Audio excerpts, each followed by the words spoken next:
In this video, I'm excited to show you how I made my own PopCan solar air heater so you can too. Here are the list of project materials and their costs. And now here are the list of the necessary tools that you need.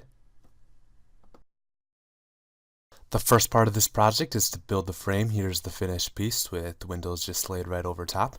And here I am after I measured the lengths, just cutting the boards. And here I'm showing that the lengths are truly the same.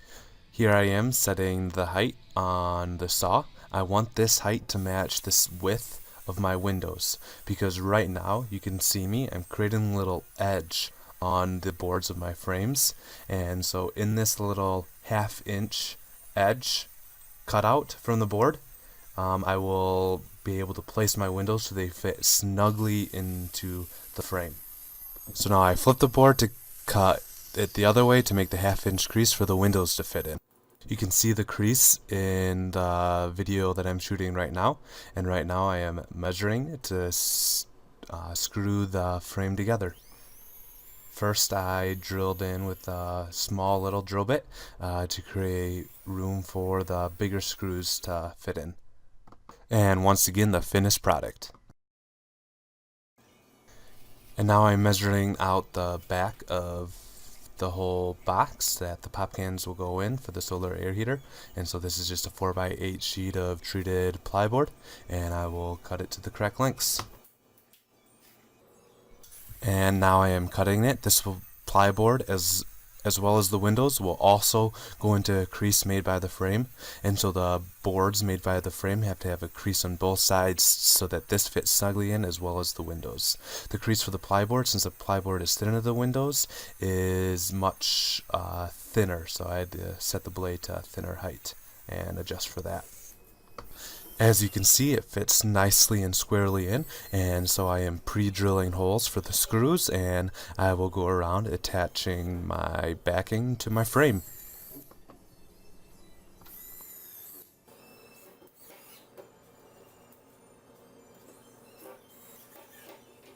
So now I'm measuring out my insulation board to put in the back of my PopCan solar air heater.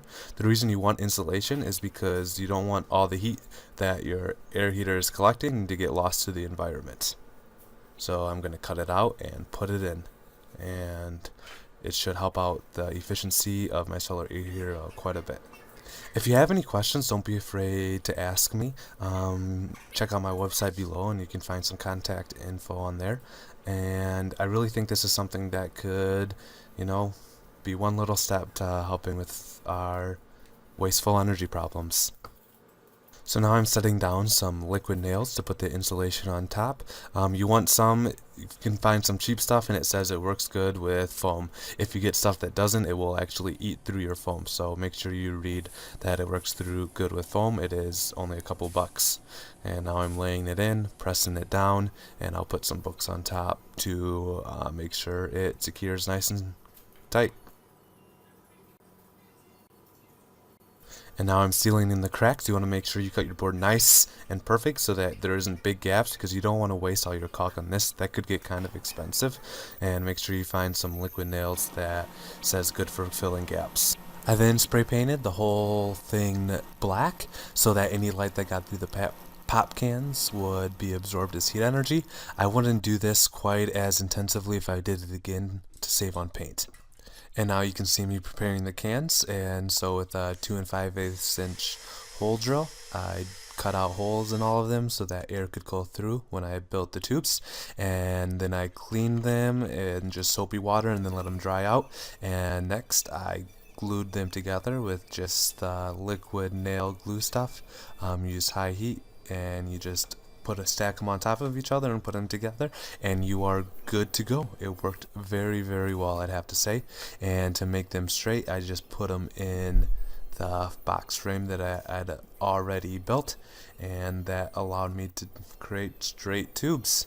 And next I created the board that the PopCans fit into in the PopCan solar air collector with a 2 5/8 inch drill bit. And now this next video I'm kind of showing the piece that goes in, the final piece, so you can see it.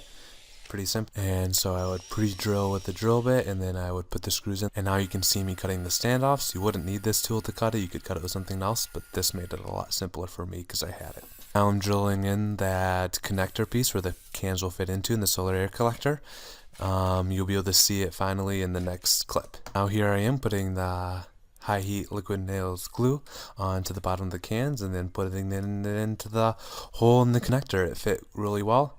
One thing I did have to do is it wouldn't always be perfect, and so it's going to be seen in the next clip. I'd have to make sure I put on extra glue and then smooth it out with my fingers so that there were no gaps in the holes. And that is how I did the bottom of the cans. And then for the top, I pre-glued the connector piece, as can be seen right there, and I put that whole piece on like that. And this was a lot more finicky and tricky. It just took some work to get it done right and good.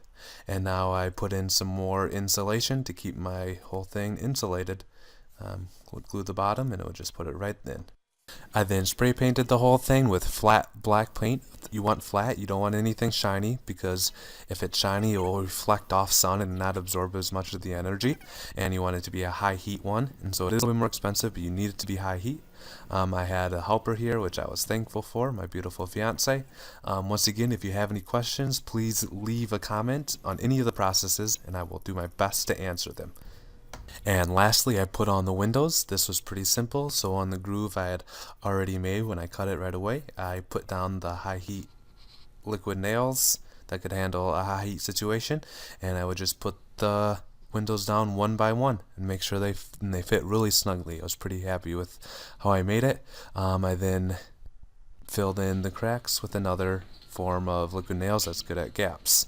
And here's my final box. Very proud of it. And here you can see it outside. Then tested it and compared it to those solar air heaters you can see next to mine I made, and it turned out really well, as you can see in these numbers below. The temperature outside was about 5 degrees Fahrenheit, and it was putting out 140 degree Fahrenheit heat, so I'm very proud of that. You don't have to understand all these numbers. What you do need to know is that this solar air heater can contribute 5.48 gigajoules of heat energy to the house every year. That is 5.2 million BTUs. That's about $50 in natural gas use a year, and about 20% of the total heat use of the house I analyzed. So it does a fantastic job, and with costing only $115, you can get about $50 worth of heat use from it every single year. I hope you enjoyed this video from Lee Veldkamp. Please come back for more.